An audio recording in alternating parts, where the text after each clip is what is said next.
Voici un résumé des principaux points de la revue de presse du mercredi 1er novembre 2023 au Sénégal.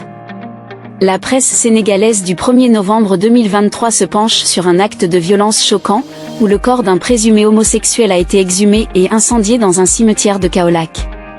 Les autorités ont ouvert une enquête pour identifier les auteurs de cet acte barbare. Les médias se demandent quelle sera la réaction des autorités face à cet incident et pointent du doigt leur frilosité à aborder ces questions sensibles. Un imam intervient pour rappeler que, même s'il est déconseillé à l'imam officiel de diriger la prière mortuaire d'un présumé homosexuel, tout musulman a le droit d'être enterré dignement. Cette affaire choque profondément la société sénégalaise, qui la qualifie de « du jamais vu au Sénégal ». Le coût de la vie au Sénégal est en tête en Afrique, selon un rapport du Business Insider, ce qui inquiète la population. Parallèlement, le secteur de la pêche, vital pour l'économie sénégalaise, connaît un effondrement, ce qui suscite des préoccupations.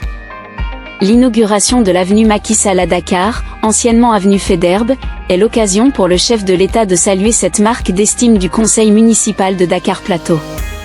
En matière d'éducation, la fermeture des campus universitaires en signe de protestation contre le système d'enseignement actuel est à l'ordre du jour, avec un appel du syndicat autonome de l'enseignement supérieur à un arrêt des cours en ligne. La revue de presse met également en lumière le désintérêt croissant des Sénégalais pour la politique en raison du dysfonctionnement du système de gouvernance actuel, ce qui laisse présager un taux d'abstention élevé lors des prochaines élections présidentielles. En résumé, la presse sénégalaise du 1er novembre 2023 met en lumière des problèmes sociaux importants, notamment la violence envers les personnes présumées homosexuelles, la montée du coût de la vie, les difficultés dans le secteur de la pêche, et les préoccupations liées à l'éducation.